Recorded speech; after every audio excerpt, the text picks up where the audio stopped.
سڵاتان لەبێت و ئەم کاتتان باش بینەرانی خۆشەویستی تەلەڤیزیۆنی کۆمەڵا زۆر خۆشحاڵم لە خزمەتاندام بۆ پێشکەشکردنی ئەڵلقەیەکی دیکە لە بەرنامەکانی دیدار و ڕابە. ئەڵلقەی ئەم هەفتەی بەرنامەکەماندا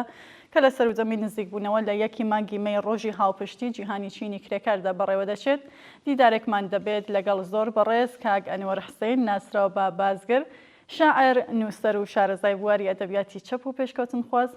سەبارەتی شەبە لایەنە جۆرەجۆرەکانی ئەدەبیاتێکە بە ناوی ئەدەبیاتی کرێکاری یان ئەدەبیاتی چەپ و پێشکەوتن خواست باسی لێوە دەکرێت. کاک ئەنوەر سڵاوت لێبێ، کە بەشداری. کاک ئەنوەر پرسیارەکانم بۆەوە دەست پێ یەکەم، ڕاتان سەبارەت بە کاریگەری هونەر و ئەدەبیات بەگشتی لەسەر بزوستنەوە کۆمەڵایەتیەکان چییە؟ زۆر سپاس خانم بۆ ئێوە بۆ تەلەڤیزیۆنی کۆمەڵە. وەڵام من ویستم پێشەوە تەوزیحێک بدەم لە ڕاستیان من خۆم بە شاعیر نازانم، من شیعرە نووسم، ینی ئەرکەکە لەوە قورستر و بەرپرسیارانەترە، بەڵام جاروبار شیعرە نووسم.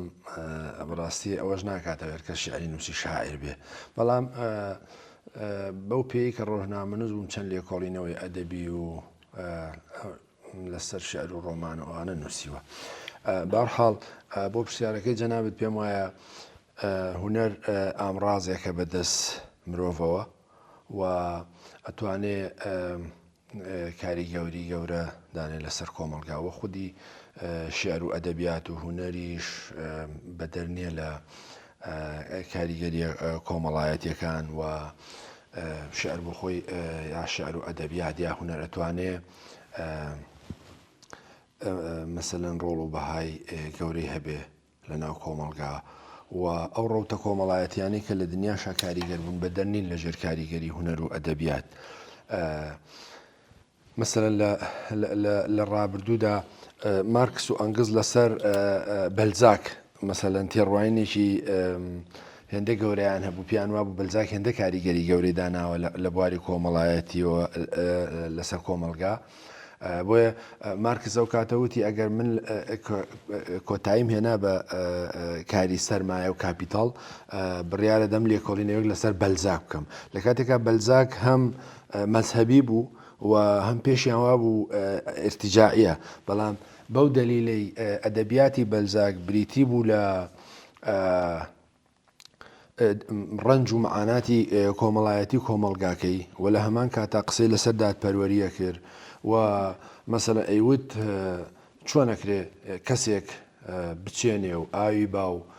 بیدورێتەوە بەرهەمەکەشی بۆ خۆی نەبێ. لەم ڕوانگەیەوە مەسەلەن دیقەت بە ئەدەب ئەمەنە کاریگەری هەیە و تەنانەت مارکس و ئەنگڵز لە شوێنێکی تریش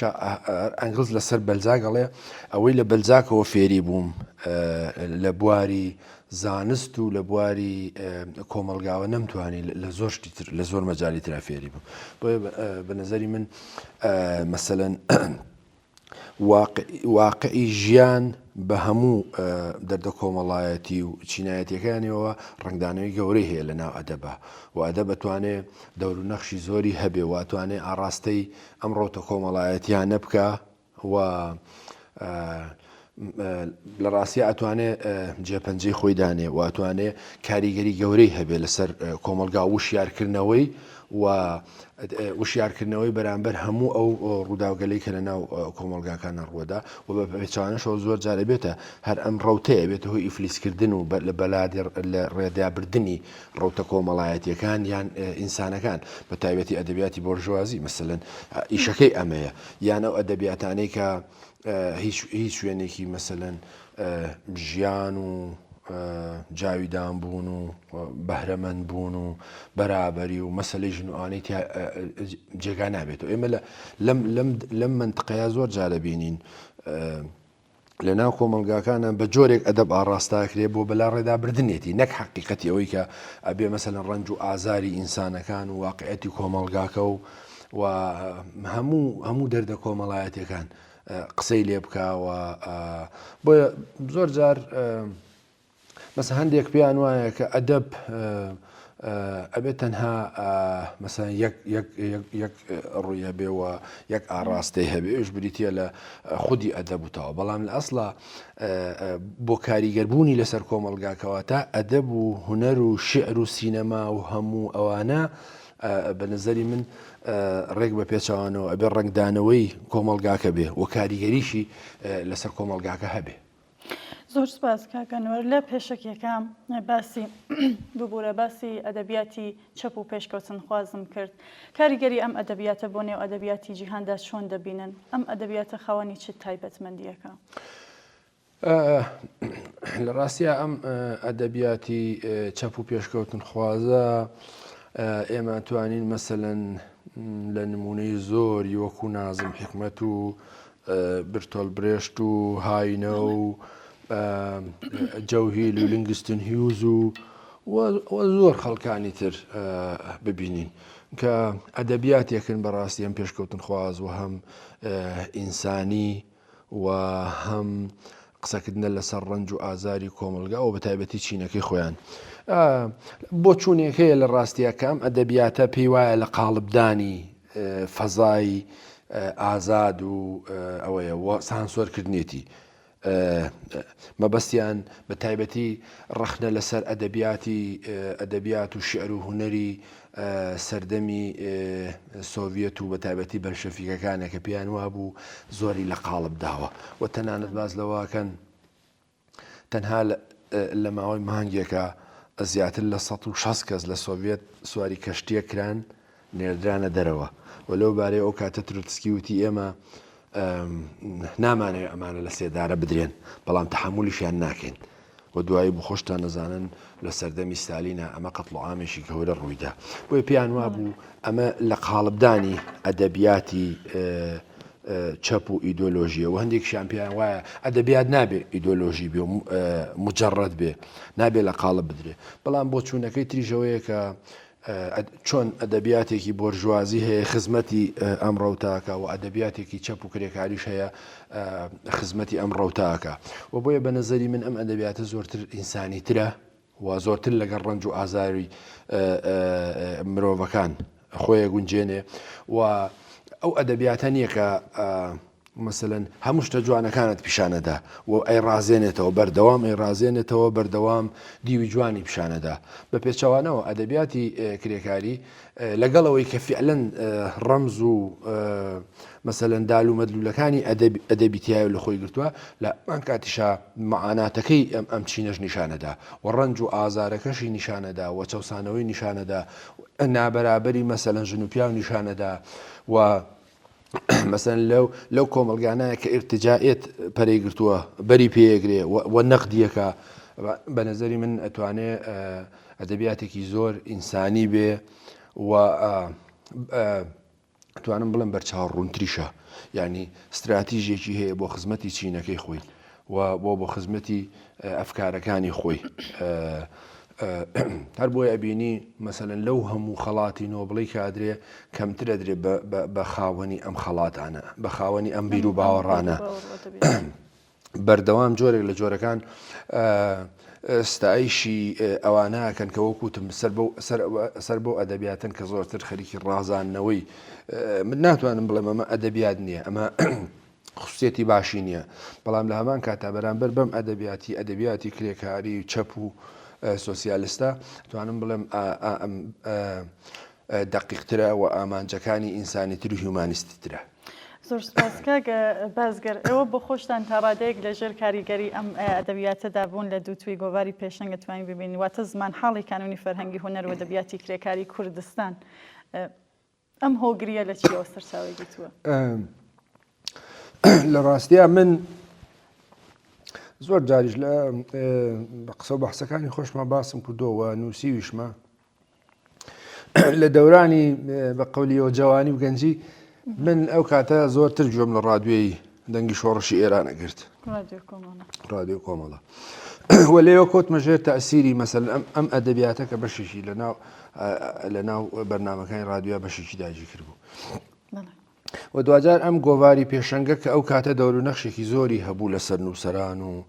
هونەرمەند و شاعیران و بەگشتی ڕەوتی ئەدەبی لە کوردستانی عێراق پێشەنگ دەور و نەخشێکی زۆری هەبوو.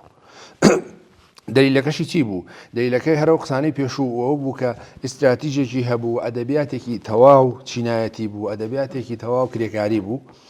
و بەرچاوی ڕوون بوو وە جیاواز بوو لەو ئەدەبیاتێک کە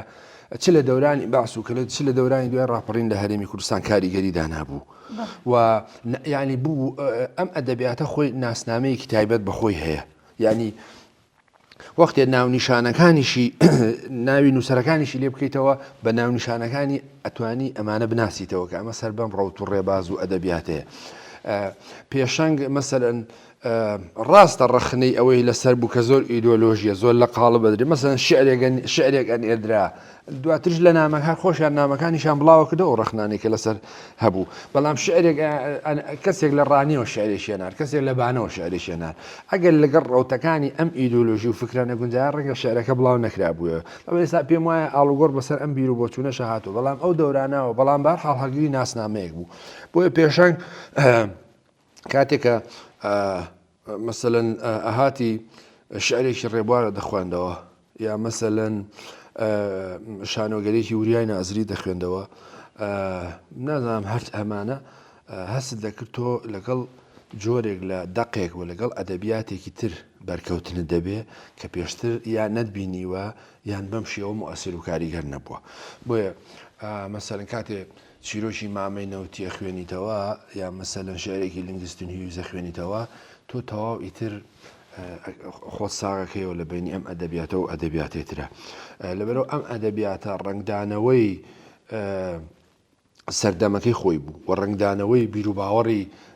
کۆمەڵگاکەی و حیزبەکەی بوو بۆیە بە نەزەری من ینی بەشێکی زۆری نووسەران و شاعیرانی باشووری کوردستانی کوردستانی عێراق کەوت نەژێر تەئسیری ئەم گۆڤارە و ئەم ڕۆتەوە یعنی پێشەنگ بۆ خۆی بەقەدەر حیزبەکە دەور و نەخشی هەبوو و شۆڕشێکی تەواو ئەدەبی و فەرهنگی لێرە خوڵقاند جا ئەو دەورانەکە ئێمە ئەم گۆڤارەمان ئەکڕی و ئەمان خوێندەوە بەڕاستی ئەوە بوو کەوتینە ژێر تەئسیری ئەم ئەدەبیاتەوە جا قسەکەەوە بوو کە چەپی کوردستانی عێراق بە تەواوی کەوت بۆ ژێر کاریگەری چەپی ڕۆژهەڵات جیا چەپی کوردستانی ئێران و بە تایبەتی کۆمەڵە و ڕەوتی کۆمەڵە و بە هەمان شێوە چۆن لە بواری سیاسیەوە ئەم ڕەوتە کاریگەری لەسەر چەپی عێراقدا نابوو بە هەمان شێوە ئەدەبیاتەکەشی کاریگەری لەسەر ئەدەبیاتی کوردستانی عێراقدا نابوو ئەبەم شکڵە بوو و ئێستاش هەموو ئەو گۆڤارانەی کە ئەو کاتە مەسەلەن بەدەستم خستۆ کڕیمە لە ئەرشیفەکەی منا پارێزراوە ینی شتێکی دەگمەن بوو ئێستاش مەسەلەن ڕەنگە دوای ئەو دەورانش بە هەموو ئەدەبیاتی ئەحزابی چەپی کوردستانی ئێران پێم وانەیە لە بواری مەسەلەن ئەدەبی لە بواری میدیا و گۆڤارەوە نەیتوانی ئەو گۆڤارە تێپەڕێنێ بە نەزەری من.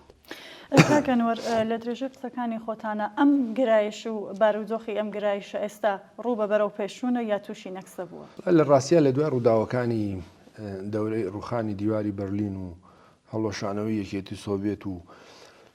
هەموو ئەو ڕەخنانەی لە یەکێتی سۆڤێت گیرا و بەشێکیشی پەیوەندی بە ئەدەبیاتەکەیەوە هەبوو بێگومان لەو دەورانەیە پاشەکشەی زۆری کرد و حقیقت ئەو ڕەخنانە بەشێکی زۆری حقیقەتیش بۆی کەوتم لە چ لە سەردەمی بۆلشەویکەکان و چ لە سەردەمی دواتریش تا دەورانی هاتنی گۆرباچۆف ئاڵوگۆڕێکی جدی چ لە سیاست و چ لە فەرهەنگ و ئەدەب ڕوویدا و ئازادیەکی زۆری دابەخەڵ و پێشی وتیشی خۆشی وتی ڕەخنەی خۆیانی کرد وتی ئێمە بەشێک لەو ئازادیەکی تەواومان نەدابوو بە نووسەران و هونەرمەندان زۆر بەشێکی زۆریان کۆچیان کرد بۆ ئەمریکا و بۆ ئەوروپا وە لەژێر مەسەلەن ئیستیبداد و سانسۆرێکی زۆرا بوون کە بەڕاستی ئەمە دەوری هەبوو لە پاشەکشی ئەم ئەدەبیاتە و خەڵک بەوت چۆن بەو تێڕوانیە سیاسی هەیە بوو کەوتی شکستی یەکێتی سۆڤێت و تا شکستی چەپ و بستنەوەی کرێکاری و ڕەوتی کۆمەنیستی کە لە ئەساسا وانە بوو چکە ئێمە پێمانوانە بوو سۆڤێت ئەتوانێت نوێنەرایەتی ئەو هەموو بەتەواوی ئەو ڕۆتە بکە و ئەدەبیاتەکەشی وا بوو بەڵام بەشێک لەو نەقدانە دروست بوون بۆیە لەو دەورانەیە بە نەزەری من پاشەکشەی کرد بەڵام لەگەڵ نیشتنەوەی تەپوتۆزی ئەو بارودۆخە و ئەو مەسەن کەشەی کە بستنەوەی سەرمایهداری دروستی کردبوو ئەو سەرکەوتنێکی ئەمریکا بستنەوەی لیبراڵی دنیا بەدەستیان هێنا بوو وردە وردە بەڕێی من ئەو تەپوتۆزە نیشتەوە ئێستا لە بەشێکی زۆری دنیا ئەدەبیاتی چەپ کاریگەری هەیە باوی هەیە و مؤثرە وێشتا ئەو ئەدەبیاتە بەردەوام مەسەلەن کتێبەکانی چاوەکرێتەوە و بەردەوام مەسەلەن جێگای بەحسی نووسەران و هونەرمەندان وانەیە و تا ڕادەیەکیش فەزایەکی کراوەتری لەو قاڵبە ئیدۆلۆژی خۆی بهاتۆتە دەرەوە بە نظری من ئەوە ئەتوانێت هەم ئیدۆلۆژی بێ هەم بێ ساسۆر بێ یعنی نەک ئەوەی مەسەلەن خەتی سوور بەژێر هەموو دێڕەکانیا بێنی ینی گرفتێکی گەورەی بەردەم ئەدەب و هوەر و شانە و هەموو ڕژانرەکە ئەدەبیەکان ئەوەیە گەورەترین گرفتی بەردەمی ئەمە پاشەکشەی وەشکست پێێنانی ئەوەیە کە نابێت سانسۆری لەسەر بێ سانسۆر گەورەترین مەسەلەن ڕەگی ئەم داهێنان و ئەم فکر و فەلسەفە و بیر و بۆچوونانە ئەکوژێ یعنی باشترین شت فراهەمکردنی ئازادیە بەو نەهجەوە بە نەهجێکی بچنەوەیەکی چەپ و کرێکاری بەڵام ناکرێ مەسەلەن کە لەگەڵ بیر و باوەڕی حیزبەکەی تۆ نەگونجێ ئەمە ینی مەسەن جێگای نابێتەوە لە ناو ئەدەبیاتی تۆیە نا ئەبێ مەسەلەن ئازادی تەواوی پێ بدەیت بەڵام سەر بەم ڕەوتە بێ وەکوتم ئەناسرێتەوە ئاسانە ناسرێتەوە یعنی ئێستا مەسەلەن بێنە شعری شاعرێکی بۆرژوازی لەگەڵ شعری شاعرێکی کرێکاری بە ئاسانی توانی بەبێ ناوەکانیشان نتوانی ینی دەقەکانی هەڵسەنگێنی دالومەدلولەکانی بخوێنیەوە بە نظری من هێشتا چۆن مەسەلەن ئێشتا فکری چەپ و بیر و باوەڕی مارکسیستی و هەنگاولان بەرەو کۆمەلگایەکی سوسیالیستی لە دنیای سەر لە نوێ مەسەلەن قۆناغی تازەتر بەخۆ ئەبینێ و ساڵانە بە ملیۆن لە کتێبی کاپیتاڵ چاوەکرێتەوە و دەور و نەخش و کاریگەریەکانی مارکس لەسەر کۆمەلگاکان چەنە جێگای نیقاش و ئەوەیە بامان شێوە ئەدەبیاتەکەشی وایە ئێستا بە نظری من بەڵام ئەو ماکینە ئیعلامی و ئەو ماکینە مادی و سەرمایی لە پشتی ئەدەبیاتێکی بۆرژوازی و ئەدەبیاتێکی غێرە چەپۆیە زۆر زەبەلاح و گەورەیە زۆر هەڵی ئەسوڕێنێ و هەدەفەکەشی بەشێکی پێم وایە بۆ بەلا ڕێدابردنی ڕەوت و ئامانجەکانی کۆمەلگاکانە بەشێکی من ناڵم ئەوانە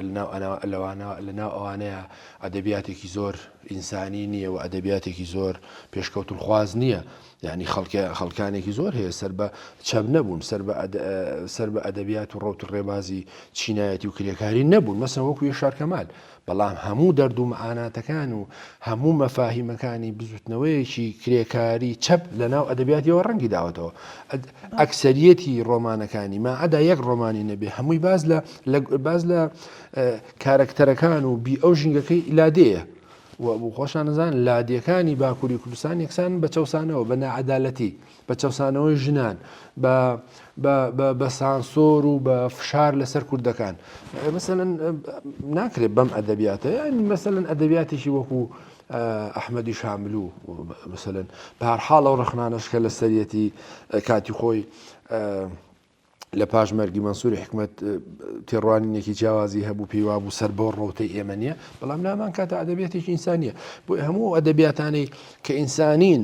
کە پەنجا خەنە سەر نائەدالەتی کۆمەلگا پەنجا خەنە سەر نابەرابەری ژن و پیا پەنجا خەنە سەر چەوسانەوە پەنجا خەنە سەر بەدیهێنانی دنیایەکی باشتر و خۆشگوزەرانتر بە تەسەوەری من لەناو ئەم بەعدەیە لەناو ئەم ڕۆتی ئەدەبیاتی کرێکاری و سوسیالیستیا جێگانە بێتەوە. کاگەنوەر زۆر سپاس پێم خۆش بوو لە گۆشەنگایکی تریشەوە ڕای بەڕێستان بزانم سبارەت بە کاریگەری ئەم ئەدەبیاتە لەسەر بزوتنەوە کۆمەڵایەتیەکان لە پارچەکانی کوردستان بە تایبەت باشووریا وەک ئاگادار بنە ڕۆژهەڵات. لە ڕاستیە ئەم ئەدەبیاتە کاریگەری وەکوتم کاریگەری لەسەر کۆی کۆمەڵگاکان هەیە. مەسەن لە وڵاتێکی وەکو کوبا ئەم ئەدەبیاتە زۆر کاری بەجددی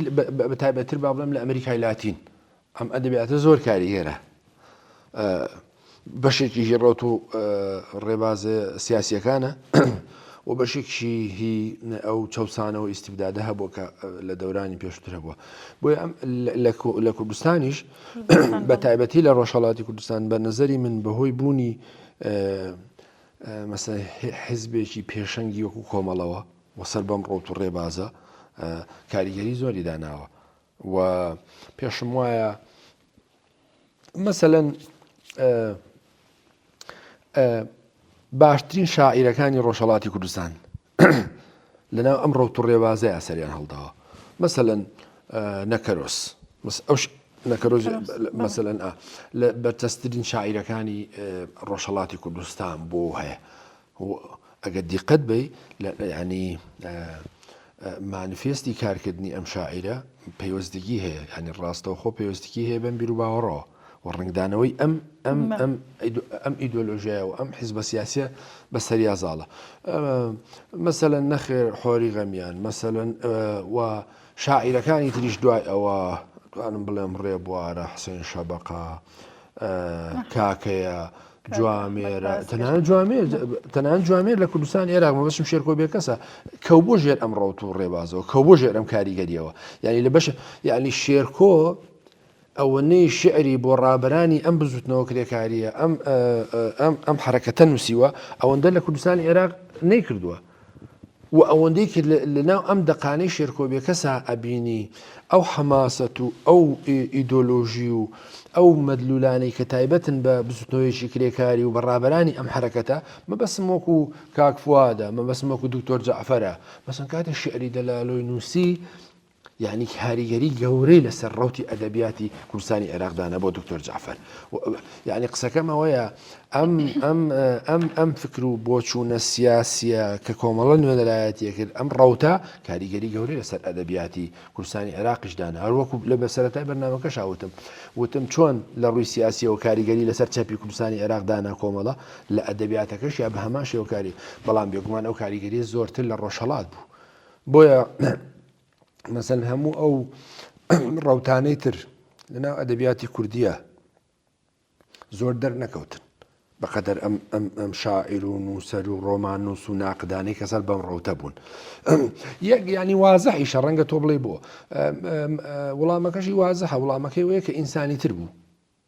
و زۆرتر چۆ ناو کۆمەڵگاوە و زۆرتر کاریگەریدانە و خەڵکیش تێگەشتنی باشتری بۆ هەبوو. بۆچی؟ لەبەرەوەی ئینسانەکانی ناو ئەم کۆمەڵگایە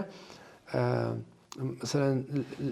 دەست و پەنجیان لەگەڵ ئەم معاناتانە نەرم کرد بوو کە ئەم شاعرەیە، ئەم نووسەرەیە، ئەم ناقدە، ئەم ڕەخنەگرە ئەمانەیە نووسی. یعنی زۆر وازەحە. بەسەن تۆ لەوانەیە دەیان ڕۆمانی ئاسایی بخوێنیتەوە، بەڵام ڕەنگە ڕەنج و معاناتی خۆتی تیا نەبینیەوە، ڕەنگە تەنها خەیاڵێکی خۆتی تیا ببینیەوە. بەڵام کاتێکە ڕۆمانێک و شعرێکی سەر بەم ڕەوت و ڕێبازە خوێنیەوە، هەموو ئەو نەهامەتی و بەدبەختیانەی کە تۆ لە کۆمەڵگاکەیە دەست و پەنجە لەگەڵ نەرم کردووە خۆتی تیابینیەوە، بۆ زۆرتر کاریگەری لەسەردانێ. و هەر بۆیە مەسەلەن تۆ دیقەت بە لە ڕۆژهەڵاتی کوردستان لە ماوەی 4-5 دەی ڕابردوودا بە هەزاران شاعیر دروست بوون، بە سەدان ڕۆمان نووس دروست بوون، بەڵام مەسەلەن کەمیان وەکو نەکەرۆز و وەکو جوامێر و وەکو چیشی دەرکەوتن. بە نەزەری من پەیوەستگی هەیە بەوەی کە بەم ڕەوت و ڕێبازەوە. بۆیە مەسە ئەم ڕەوت و ڕێبازە کاریگەری ئەوەندەی من بزانم زۆرتر کاریگەری لەسەر کوردستانی عێراق و ئێراندانە، نەیتوانی کاریگەر بێ لەسەر باکوور و ڕۆژئاوای کوردستان. بەشێکیش پەیوەندی بە سنوورە جوگرافیەوە هەیە کە نزیکن لە یەکشەوە، ڕەنگە پێشێکیش پەیوەندی بە ئەو زمانەوە هەبێ کە لێرە و لەودی وەکو یەک قسەی پێکرد بە پێچەوانەی ئەو پارچانەی ترکە بە کرمانجی قساگەن و بە لاتینی ئەنووسن. و لە هەمان کاتیش ئەتوانم بڵێم بەڕاستی ئەم ئەدەبیاتە لە باکوور و ڕۆژئاوا زۆر زەعیف بووە. ینی ڕەنگ و بۆی ئەم ئەدەبیاتە کەمترە بینی. پێشیش ئەوەش بێگومان یەکێک لە فاکتەکانی ئەوەیە هێزە سیاسیەکان هێزی ڕاست بوون و سانسۆر و فشاری سیاسی دەوڵەتی تورکی و دەوڵەتی سووریش زۆرتر بوو لەسەر ئەم بابەتە. بەڵام بە هەر حاڵ ئینسان ئەگەر بێ لێ وەکو مەسەلەن ئێستا ئەو لێکۆڵینەوەی من کردومە لەسەر ئەم ئەستێرە سوورەکانی ئاسمایی چەوساوەکان، مەسەلەن شعری کوردی و ڕەهەندی چینایەتی. ئەم شاعیرانە هەمویان نوێنەرایەتی ئەو سەردەماکەن، نوێنەرایەتی ئەو چیناکەن و نوێنەرایەتی ئەو ئەدەبیاتاکەن. یعنی ئینسان کاتی ئەمانە ئەخوێنێتەوە و جا بۆیە ویستمەوە بڵێم بۆ تەییدی قسەکەی جەنابەت مەسەلەن جگە لە شێرکۆ، جا شێرکۆ لەناو حیزبێکی تر بوو، لەناو جەرەیانێکی تر بوو، لەناو جەرەیانێکا بوو کە خۆی پێچە بوو، بەڵام ئەو جەرەیانە جەپەن نەیتوانی بوو مەسە وەکو کۆمەڵە کاریگەری لە گۆڕەپانە سیاسێکی خۆشی دروستکە. قسەکەوەیە مەسەلەن خەڵکی وەکو محەممەد عەزیز، ینی شاعری گەورە و شاعری بارزۆ، ینی يعني لەو لێکۆڵینەوەشە باسم کردووە. ئەگەر بتوانم یعنی حەمە عەزیز تەواو کەوتەکە ژێر کاریگەری ئەم ڕەوت و ڕێباز و ئەدەبیاتی چینایەتی و کرێکاریەوە کە کۆمەڵە نوێنەرایەتیە کرد کە کۆمەڵە مەسەلەن خەتەکانی ئەجێشە بۆیە مەسە حەمە عەزیز بوو بەیەکێ لە سیما ناسراوەکانی شاعیرانی بزوتنەوەی چینایەتی و بزوتنەوەی کرێکاری لە کوردستانی عێراق ئەتوانم بڵێم لە سێ چواردەی ڕابردوودا لە کوردستانی عێراق شاعیرێکی تری وەکو حەمە عەزیز بەم ڕەنگ و بۆ نوتام و بەم خەتە فکری و خەتە چینایەتی کە خزمەتی ئەدەبیات و شعری کردووە دروست نەبووە کەواتە مەسەلەن ئەمڕۆ تۆ زۆر کاریگەری هەبوو لەسەر کوردستانی عێراق و لەسەر کوردستانی ئێران. دەستخۆش شەریک بەشی یەکەم ئەستێرە سوورەکانی ئاسمانی چەساوەکان ڕەهەندی چینایەتی و شاری کوردی بڵێ کاک ڕێبوار کاک ئەحمەد بازگەر حوسێن شەباق هۆری غەمیان حەمە عەزیز سلێمان قاسمیانی چاوە محەممەد میسری نەکەرۆز جوامێر لەمۆ کتێبێکی زۆر باش بێت دەستان خۆش بێت. کاک بازگەر ئێوە بۆ خۆتان ئاماژەتان پێدا ئەو کەسێک کە شعرە نووسێت دلیل بەرەوە ناکە شاعر بێ هەرچەند بۆ خۆتان لە کتێبەکانتانە دیارە دەستی باڵاتان هەیە لە نووسینی شعرە بۆمان باسکەن کە چەند بەرهەمتان تاکو ئێستا بڵاو بووەتەوە. وەڵا لە ڕاستیە ئەوەی کە بەناوی شعرەوە بڵاو بووەتەوە من دەورانی یەکەم دیوانێکی پشکۆلم چاپ کرد بە ناوی قەدەر یەکەم جار قەدەر دووهەم بە ناوی چاوەکانی باران بوو سێهەم بە ناوی سەردەمی چاوەڕوانی بوو چوارەمیان ئەوەیە بە ناوی سوڵکەر و قەڕەجەکەی ماڵ دایکم ینی چوار کتێبی شیعری بانەڵێم چوار دیوان چوار کتێبی شیعری چاپ کردووە لە ڕاستیان من زۆرتر کاری ڕۆژنامە نووسیم کردووە بەڵام زۆر مایلم بە ئەدەب و هونەر هەبووە پێشم وا بووە چ سیاسەت چ ڕۆژنامەگەری بەبێ ڕەهەندی مەسەلەن ئەدەبی و هونەری ئەوانە ینی کامڵ نییە پێشم وایە ئەدەب و هونەر و شعر کەتوان کاریگەری گەورەیان هەبێت لەسەر سیاسی و سیاسەتمەدار و ڕۆژنامەنیگار و تەنانەت هەر ڕەوت و بۆچوونێکی تر لەبەرەوەی زۆر ئینسانی ترەوە بەشێکیشی پەیوەندی هەیە بە خەیاڵەوە بۆیە هەندێک پیان وایە مەسەلەن ڕۆمان ممارەسەیە بەڵام شعر ئیلهامە و خولیایە و بەهەرحاڵ ینی بۆ من جێگا و پێگەیەکی زۆری هەیە لە ناو ئەدەبیات و نووسین و کارەکانی مندا چ شعر چ ڕۆمان چ پەخشان چ ئەدەبیات بەگشتی وەکو ئەم کتێبیشتانە شارێکم پەیدا کرد کاک ئەحمەد زۆر تایبەتە لەگەڵ کاک ئەحمەد ببەخشە کاک ئەنوەرەگەر بۆمان بخوێنیتەوە شارێکی محەممەد میسری کە زۆر تایبەتە لە ڕاستیە ئەم شعرە هی کاک محەممەد میسریە من بۆ خۆم پێم وایە یەکێکە لە شعرە زۆر نایابەکانی ئەدەبیاتی شعری کوردی و هەرەوەش کە قسەم کرد مەسەلەن کاک محەممەد میسری چەندانە شعرێکی هەیە ئەمە لە پێشەنگ بڵاو بۆتەوە کاتی خۆی بەڵام مەسەلەن بەم شعرە بە یەک شعر ئەتوانی مەسەلەن بڵێ شاعیرێکی زۆر گەورەیە و شعرێکی زۆر نایابە هینیش نییە ینی با پێ بڵم لە ئەدەبیاتی دینیاشا وایە بە زۆری نییە بە زۆری کتێبەکانت و بە زۆری دەق و شعرەکانت و ئەوانە ببی مەسەڵەن ڕامبۆ شاعیر تەمەنێکی کورتی هەبوو و ڕامبۆ مەسەلەن خەریکی قاچاقچێتی چەک بوو کەچی ڕامبۆ ئێستا ئەو کاتەش ئێستاش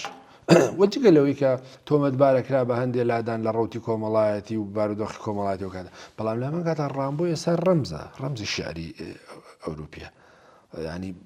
شاعرێکی گەورەی دنیاە بە حەزاران بە سەدان بەتوانم بڵم بەدان هەزار لێکۆڕینەوە و بە دوواداچون کراوە لەسەر ڕامبۆ چەند شعرێکی کەمی هەیە چەند تایبەکی جاف لە تەمەنێکی زۆر گەنجیا مردووە لە تقریبا لە 39 ساڵیە بەسن چەند شعرێکی کەمی هەیە بەڵام شعرەکانی لەناو ئەدەبیاتی کوردیە يعني تایبەتن ئەمە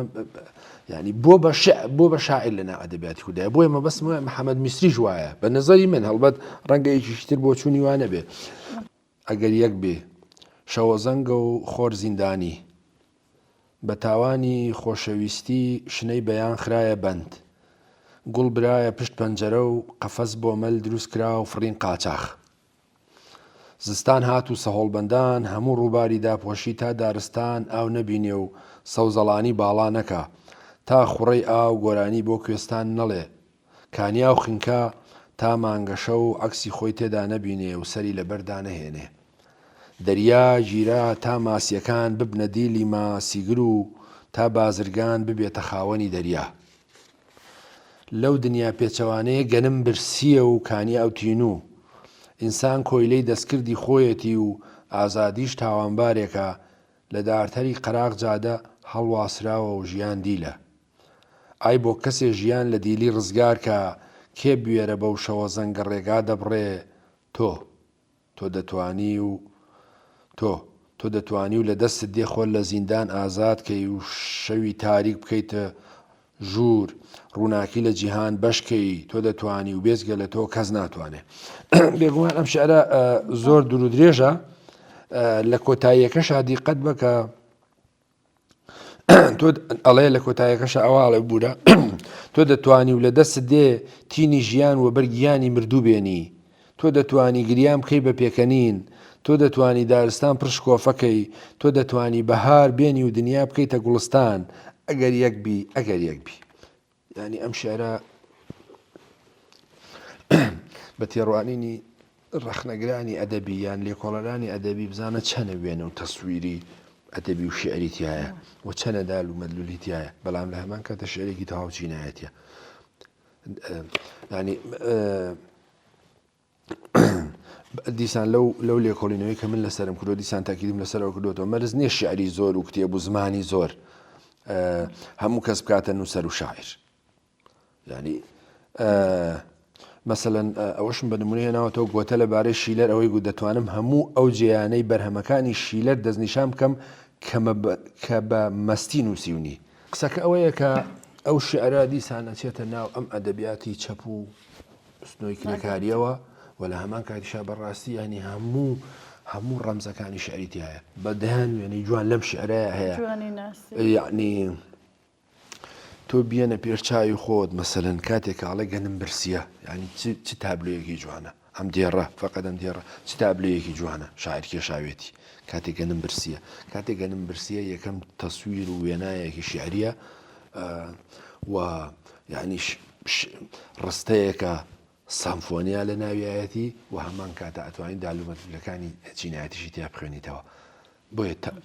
بۆیە توانێت مەسەلەن کاریگەری لەسەر مندانێ ئەم شعرە بۆیە توانێت من لەسەر ئەم ڕەوتە مەسەلەن بنووسم مەسەن کەم کەس لەوانەیە کاک محەممەد میسری بناسێ بەڵام ئەم شعرە کافیە وە زۆر شعری تریش کە لەنا ئەم کتێبەیە لە شاعرانی تریش هەیە ئەتوانێت ئەدەبیاتی پێ بناسیتەوە زۆر سپاسکەگەنوەر ئەگەر بچینە سەر کتێبەکەی خۆتان دیارە ئەمە پێم وایە بێ هەموو شارەکانی خۆتان لەبەر ئەگرێت ئەم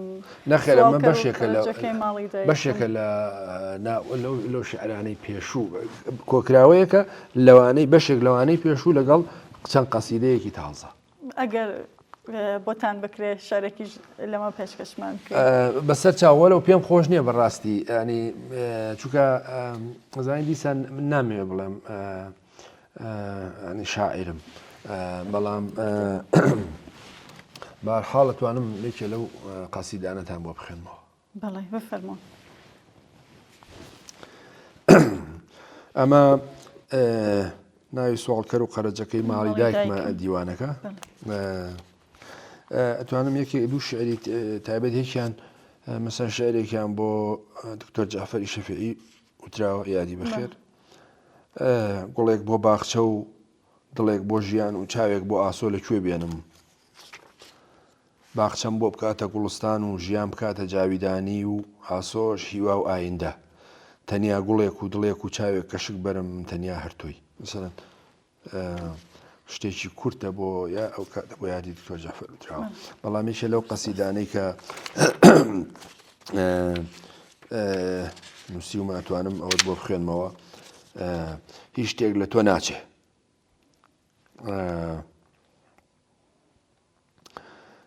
لە پێشەکی لەژێر ئەم شارەشە ئەو کاتە نووسیومە پێشکەشە بەو سەفەرانەی ئەم شارەیان خوڵقاند زۆر جار هەست دەکەم پەشیمانم لە نووسینی ئەم شارە بەڵام سەختە بڵێم بۆ مەبەستمەوەی ئینسان ئەزانی بە تایبەتی لە شعر و ئەدەبیاتە ئەبێ زۆر زۆر ڕاستگۆ و حەقیقی بڵێ وەکو سیاسەت نییە وەکو ڕۆژنامەوانیش نییە شعرە بێ زۆر بە سادقانە و زۆر بە ناسکی و زۆر بە واقعی مامەڵی لەگەڵکەی هیچ شتێک لە تۆ ناچێ هیچ کەشتیەکی سەرسەخت ناتوانێت بمکاتە مسافیری ئەبەدی خۆی هیچ سەفەرێ ناتوانێ ڕێگام لێ بکرێ بۆ گەڕانەوە هیچ زستانێ ناتوانێت سرم سڕکا بۆ بەهارێ بۆ ژیانەوە هیچ تۆڕێک ناتوانێت بمکاتە دیلی ماسیگر و هیچ باڵندەیەک ناتوانێت سحری فڕینم لێ بستێنێتەوە هیچ جوانیەک ناتوانێت نیگا سیحراویەکانی تۆ بدزێ هیچ خاکێک ناتوانێت بێت تۆ بمبەستێتەوە بەخۆیەوە هیچ کەسێکی تر ناتوانێت جارێکی تر دڵم ڕام کات بۆ خۆی هیچ پاییزێ ناتوانێت بیری تەڕبوونی تۆم لە ژێر بارانە لەبیر بکە هیچ جەهەنەمێ ناتوانێت لە پای عەزابیدا ڕاموسانی تۆم لە یاد بکە جگە لە دڵی تۆ هیچ کۆشکێکی تری ئەم جیهانە ناتوانێت لە خۆم بگرێ جگە لە فرمێسکی تۆ ڕێگا نادەم دەستم جارێکی تر فرمێسکی هیچ کەسێ بسڕێ سەفەر ناتوانێت بۆنی هەناسەکانی تۆ بکوژێ و بەفر ناتوانێت بۆنی سنەوبەری پاش باران بسڕێتەوە دڵنیا بە هیچ شیعرێ ناتوانێت بمنووسێتەوە و هیچ ڕۆمانە ناتوانێت بمخوێنێتەوە تۆ وەکو شەرابی دێرین وای تا بمێنی بەتامتری تۆ ڕوحی خواوای تا ڕۆژگار دێ بە گومانتری زۆر سپاس کاگە ئەنوەر دەست خۆش بێت ئەگەر وەکو کۆتا پرسیار بۆ داهاتوو چیتان بەدەستەوەیە وەڵا لە ڕاستیە بۆ داهاتوو کتێبێک بەدەستەوەیە باسی بە ناوی پەنا و پەسێوەکانی ئەدیبێکی کورد دیدار لەگەڵ عەبدوڵڵا حەسەنزادە پەنا و پەسێوەکانی ئەدیبێکی کورد باسی مەسەلەن زۆر بەحس و بابەتم کردووە لەگەڵ مامۆستا عەبدوڵڵا حەسەنزادە لە بواری ئەدەبی بەشێکی دیدارەکەش لە چەند مانگ لەوە پێش لە گۆڤاری باران بڵاوبەتەوە مساحەبەیەکی توولانیە و هەندێک بەحسی تر و هەندێک بابەتی تر ئەوە یەکێکە لەو کتێبانە کە بە نەزەری من شتی زۆر باشی تایە و دوایی ئێمە بەردەوام لە دەستگای ئایدیا گۆڤارێکی ئەدەبیمان هەیە وەرزیە گرنگی بەوە زۆر ئینوە مەسەلەن ژمارەی پێشووتر لەگەڵ مامۆستا عەبدوڵڵا حەسەنزادە بوو پێشووتر لەگەڵ چاوە بوو ئەمانە کۆمەڵە مساحەبەی توولانیە چاوەیە عەبدوڵڵا حەسەنزادەیە و چەند لە نووسەران و شاعیرانی کوردستان ئەوانە کۆکەمەوە دیدارەکان بۆ کتێبێک وە لە ڕاستیە ینی وەکو کاری خۆم چەند کتێبی تریشم بەدەستەوەیە لەم ساڵە ڕەنگە تەواو بن جا مەسەلەن هەندێکی سیاسیە ڕۆژنامەوانی یا ئەدەبیە و